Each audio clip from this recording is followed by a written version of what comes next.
আজ আমরা লাভ ক্ষতির এই 91 নম্বর অঙ্কটি করব। এই অঙ্কে কি বলা হয়েছে, এক দোকানদার 18 টাকা কেজি দামে গমকে 20 টাকা কেজিতে বিক্রি করে। আবার বিক্রি করার সময় সে 1000 গ্রামের বা 1 কেজির বদলে 900 গ্রাম দেয়। তার মানে এখানেও সে বেশি দামে বিক্রি করছে, আবার এখানেও সে লাভ করছে, 100 গ্রাম লাভ করছে। তাহলে দোকানদারের প্রকৃত লাভ কত সেটা আমাদের বের করতে হবে। তো এখান থেকে দেখে নাও, এখানে তোমরা বলতে পারো যে সে 1 কেজি অর্থাৎ 1000 গ্রাম সে গম কেনে কত টাকায়, 18 টাকায়। ঠিক আছে, তাহলে হিসাবে সে 900 গ্রাম দিচ্ছে, বিক্রি করার সময় 900 গ্রাম দিচ্ছে। তাহলে 900 গ্রামের দাম কত হবে? 900 গ্রামের দাম হবে হচ্ছে 18/1000 ইন্টু 900।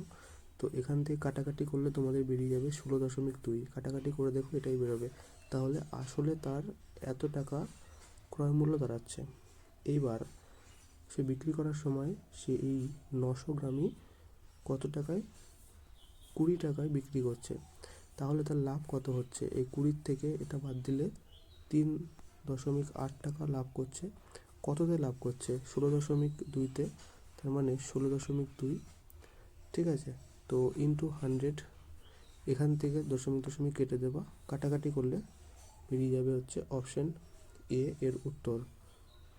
এই 91 নম্বর অঙ্কটি ছিল 2025-এ রেলের পরীক্ষার প্রশ্ন।